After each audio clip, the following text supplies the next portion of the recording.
with Ashley Howard Teaches, and I'm so excited to bring to you CC Cycle 2 Week 20 5th edition. Alright, if you are new here, will you let me know in the comments below? I love to hear about new visitors to this channel. Also, don't forget to hit that subscribe button because I love to bring you new things about homeschooling each week and about tutor planning. So I don't want you to miss anything. Also, don't forget to hang around to the very end because I will be talking about fun review games. So let's get started. So for math this week, we're talking about the circumference of a circle. So our hand motions will go like this. For circle, we'll make a giant circle like this. And then for equals, we'll make a giant equal sign like this. And then for times, I like to have them jump out and make a big X with their body like this. And then for pi, we're gonna pretend like we're eating pie really fast. And then we'll say 3.14 like this. And then for times, we're gonna make our giant X again like this. And then for radius, we're gonna make an R with both of our fingers like this, and we're gonna spin around in a circle. So those are our hand motions. Now, what I love to do for this week is get some painter's tape and make a giant circle on my floor before class starts. All right, so I have the kids line up on the circle. We can go on the outside of the circle and we can do fun actions like jumping in and out of the circle or skiing over the circle or hopping on one foot or going backwards over the circle. There's so many fun things, doing a frog hop. There's fun different ones that you can do. So I like to do that for my math. So that is our math for this week. All right, so for history this week, we're gonna start with our hand motions. We're talking about the Vietnam War. So we're gonna start with 1965, and for 5, we're gonna put 5 fingers up like this. And then for Johnson, we're gonna make a J like this with our arms. And then for US, we're going to put our hand over our heart like this. And then for stop, we're gonna put our stop hands out like this. And then for north, we're gonna sign in, and then we're gonna raise up on our tiptoes. And then for capture, we're gonna go like this. And then for south, we're gonna make an S, sign language S, and we're gonna melt to the ground like this. And then for Vietnam, we're gonna make a V like this. And then for war, we're gonna go back and forth like this.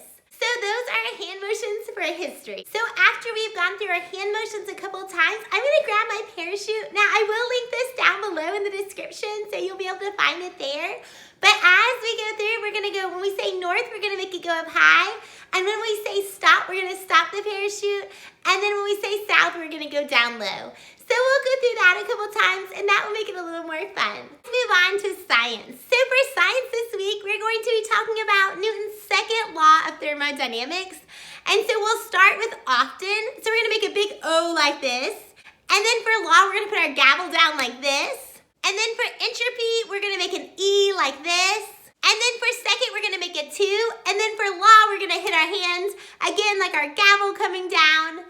And then for heat, we're gonna go like this, like we're in a giant heat wave. And then we're gonna do move, and so we're gonna run in place. And then for higher temperature, we're gonna raise on our tiptoes and try to reach the ceiling. And then for lower temperature, we're gonna melt down like a snowman melting to the ground. All right, so those are our hand motions for science this week. So we'll go through our science hand motions 2 or 3 times, and then we're going to move on to a fun activity. So I always like to give a real life example of the law of thermodynamics. So for the second law, you can just bring a simple ice cube and talk about how when the heat is released from the ice cube as it melts, entropy decreases, and then the water reabsorbs and the entropy increases again. That's a really simplistic version, but you can look that up also. It's just kind of fun to show them something and kind of give them an idea of what you're talking about. So I always like to show a little example to make science more hands-on and more real to them. All right, so after I showed them that, I like to get them busy and moving. So I like to have on my wall a picture of a sun really big. Maybe I'd cut a yellow thing out with little sun rays going out everywhere and put it up here. And then put like a freezing, like maybe some snow or some cold stuff on the other side. So they're gonna run as they say this, or they're gonna walk quickly. They're gonna walk quickly from the area of higher temperature to the area of lower temperature. So they'll march really fast, and then we'll start over and say our sentence again as they go from higher to lower. All right, so that's our science in a nutshell. Let's move on to English. Okay, so as I tell them about an appositive, I like to have kind of an example on my board because I feel like even as parents, we're like, okay, we memorized this, but I'm not sure exactly what that means. All right, so as I show, I have like just a little example like Noah, my friend from church. So your positive would be my friend from church went to my school today. Something fun like that. So they can just kind of see, okay, this is what a positive is. And it also helps your parents to teach at home too. So I like to just have like a little example up there so they can see what it is. All right, so to make our positives more fun, what I like to do is I like to get a piñata stick. I usually have one, but I couldn't find it. But you can find those at Walmart, just little piñata sticks, or even use a bat or a large stick. But they get to do limbo as they say it. Now, like what I like to do is I like to have them say it all together a couple times. And then what I'll do is I'll have my big microphone out. I'll link any items that I talk about down below so you don't have to go looking for those. They're all linked below. I have some great classroom products too, as like a laminator and different things like that. So check those out below. But what I like to do is I like to have my microphone and then I have them go one at a time. So they'll say their positive definition and then they get to go under the limbo. Now sometimes we have kids that are more shy and then I say, okay, do you want everyone to help? And they get to help. So that gives them a couple times practicing all together, going under, and then individually. Or maybe I just have people who want to volunteer to say that and then they go under again.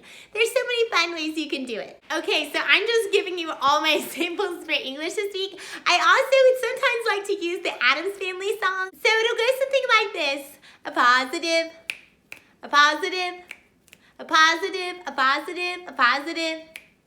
And a positive is a noun or pronoun directly beside another noun that explains or identifies it, and a positive.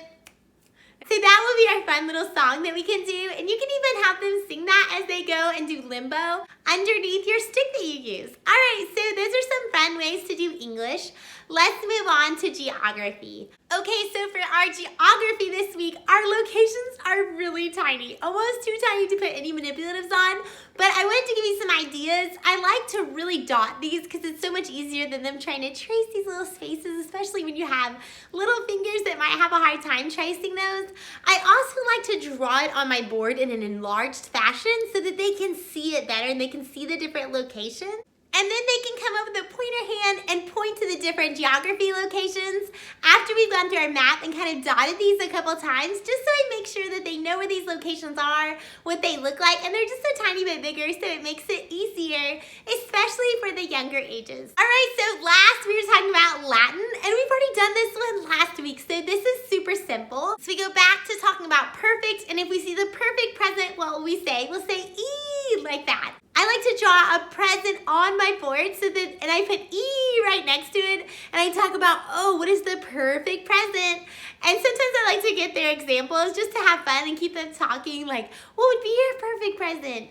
And so we talk about that, and then we do our Latin. So we'll do E. So we get really excited as we say that, and then we'll go through and say our Latin words. So for this one, I like to pull out my traditional sticks. We'll do our different words for Latin on our sticks, and we'll do our hand motions, we'll do actions, we'll do voices, we'll do all sorts of fun ones. So that's fun for our Latin as we're kind of ending and finishing up with everything.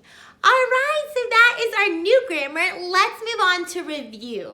All right, so for review this week, I'm going to talk about an old idea that I talked about before that was not my original idea, but it's such a good idea that I've heard about.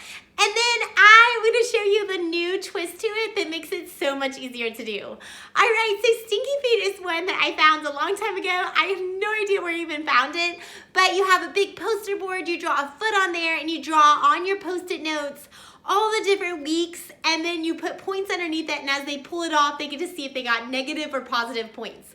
But this week, I saw a new twist on it, and I have to share with you because it's so much easier. All right, so all you're going to do is you're going to draw the outline of a foot on your board, and it looks stinky, so you have these lines going out, and then you're going to have pre-made Post-it notes. All right, and all you have to do, and this is what's great, is it's so easy to prep for it, is all you do is you put points behind here, 10, 5, negative. You break your class into 2 teams, or what's even better, and which is really fun, and especially for the younger ages who might get upset if they don't win, they get to keep their own points, and they have a class goal of getting it up to 50 or 60 points. All right, right, so our game goes like this. So what we do is we draw this foot up here like this. This is not my original idea, so I don't take credit for it. And I saw a tutor do it this way this week, and it was so much easier than even the original idea. All right, so you have your stinky foot drawn on here, and then you just bring Post-it notes that you have already put points on the back of these, and then you stick them on. All right, so you have all your points on there, and as they pull it off, they get a negative point or positive points. And what's fun is to give them to your class, and to give one every time they pull it off, they keep that one, and then you make a class goal for how many points you think you should get. Maybe it's 30 points, maybe it's 40 points. So they're all working on this collective goal together to get as many points as they can. All right, so that was such a good idea from a friend of mine, and I just loved it, so I had to use it here. And then you just pick the review weeks. Traditionally, I'd written everything out, but now I'm seeing that this is such an easier way. You ask them the review questions. You'll have several of these Post-it notes all over your foot, and your foot will be much bigger because it's a much bigger board. And so they get to answer all these different weeks, but you're picking the weeks and checking them off, and then they're saying these and getting points and having fun as together they're getting a goal of maybe 50, maybe 40 points. All right, so that is my review game this week. I hope you enjoyed it. Please, please, please hit that like button if you got value out of this video. It helps me so much. Also, hit that subscribe button. Man, I love to see new subscribers, new people joining this homeschool community. All right, as always, if you have any questions, leave them in the comment below. I will be doing a live soon where I answer questions live for homeschooling, probably next week sometime, but I will get back to you and let you know.